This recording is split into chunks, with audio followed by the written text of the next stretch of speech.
dikit lah. Menerus nih tahun 2003 ya, ekonomi 1613, kekerasan 50, dihukum penjara 21.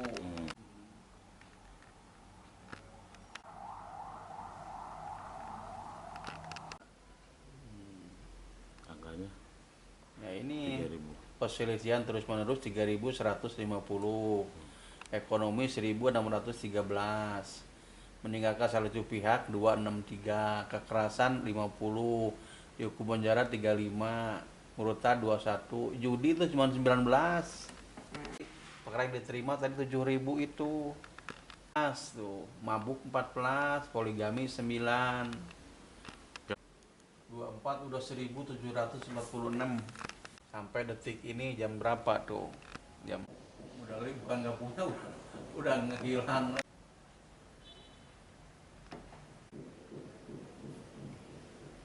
Tahun itu 395 perkara. Ini datar aja sih.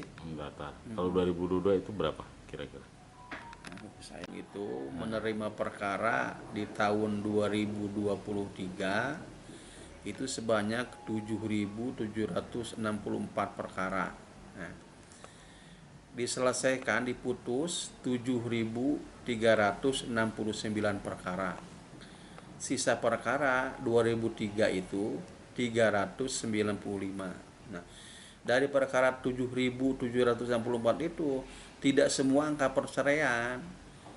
Karena kewenangan pengadilan agama itu tidak hanya memeriksa perkara perceraian, tapi ada perkara lain, HB, harta bersama, penguasaan anak, ekonomi syariah, perbankan syariah, poligami.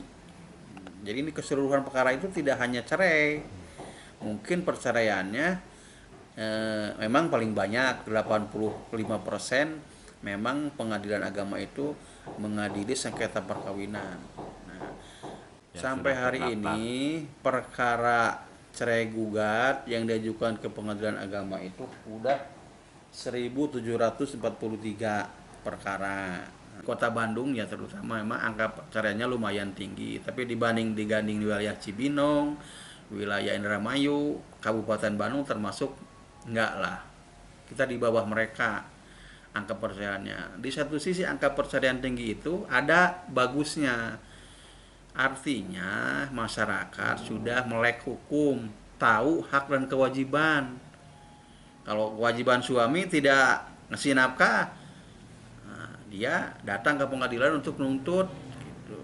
Jadi ada bagusnya angka perceraian tinggi itu, masyarakat sudah melek hukum, tidak bercerai di bawah tangan, sehingga hak data keperdataan di Kota Bandung akan lebih tertib.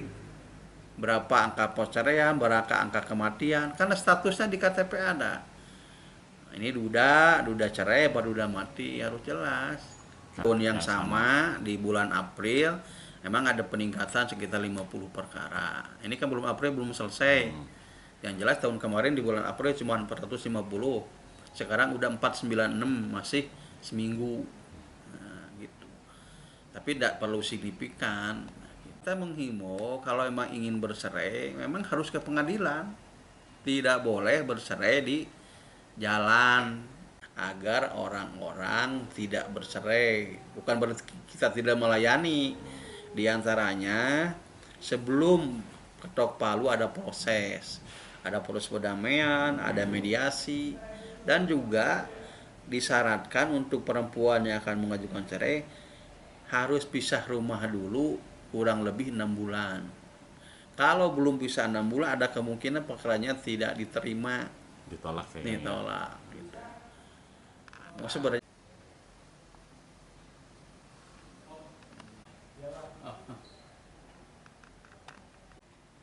Februari 514, Maret 470, April udah 495 nih. April bulan ini ya 496. Jadi total 1.000 tadi ya? 1.000 tadi itu. Di 2023 nih kalau diperbandingkan tahun 2003 2004 April sampai hari ini udah 496 tuh ya, kenaikan dibanding tahun kemarin sampai menit ini nih. Jadi kalau ngomong ke pengagama jangan akal.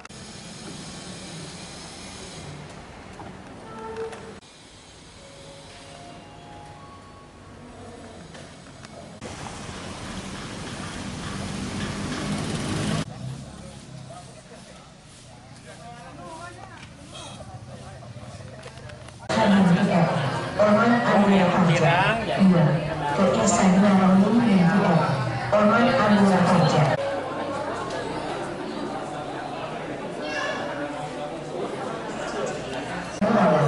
Tiga. Raden Muhammad Ali Panekara Harja.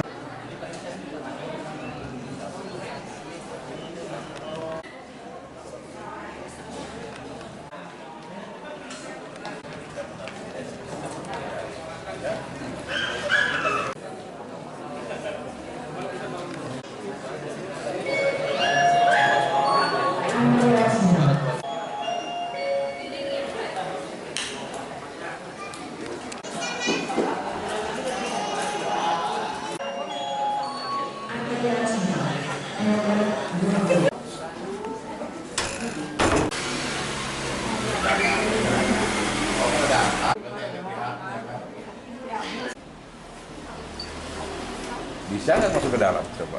Pengajuannya dari tanggal 16. Oh, pasca lebaran ya? Iya. Nah, ini menunggu sidang atau seperti apa? Iya, menunggu sidang pertama. Jadi setelah pengajuan berapa hari ke sidang? Maksudnya berapa hari ini? Berapa hari? Sesudah. Ada semingguan. Iya, seminggu. Hari ini sidangnya berarti Iya, ya? sidangnya. Nah, ini alasannya kenapa sih melakukan gugatan perceraian? Karena dianya kan jarang pulang. Terus dia tahu-taunya suka mabuk. Kalau pulang ke rumah, dia selalu bikin berantem sama saya.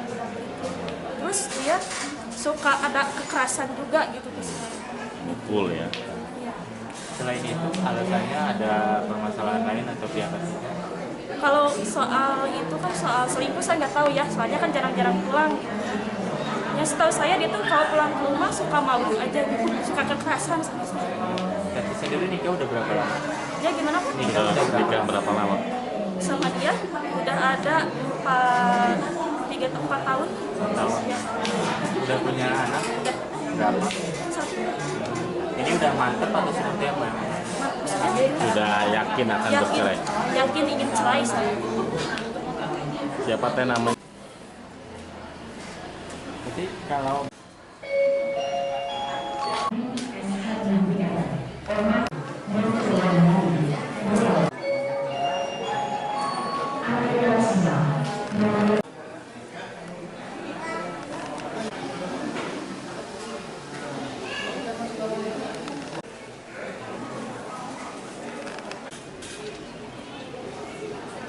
kasus perkara perceraian sudah hampir 10 ya dalamnya. Jadi memang banyak faktor-faktor yang menjadi dasar proses perceraian sendiri. Selain dari sisi ekonomi, ada KDRT, terus kemudian ada hal-hal si suami itu mempunyai wanita yang lain dan menikah. Itu yang faktor yang paling dominan banyak yang terjadi di pengadilan agama. Gitu. Dari tahun yang lalu Mas, kalau untuk kasus ini Mas Didi sendiri menangani sudah lebih banyak tahun ini atau lebih sedikit dari tahun kemarin? Kalau yang untuk saya sendiri tahun ini perceraiannya hanya sedikit ya. Ya mungkin banyak hal-hal yang yang mereka upayakan sehingga perceraian banyak yang tidak terlaksanakan dengan baik. Selama menangani kasus Ya. perceraian ini apakah terkabul putus atau ada yang kembali lagi dalam Ada yang sebagian proses perceraiannya tidak dilanjutkan karena mereka melihat dampak dari perceraian itu kan kembali ke anak. Kalau dalam perkawinan itu ada anak ya, jadi mempertimbangkan kelangsungan anak-anaknya sendiri. Begitu Mas. Jelajahi cara baru mendapatkan informasi. Download Metro TV Extend sekarang.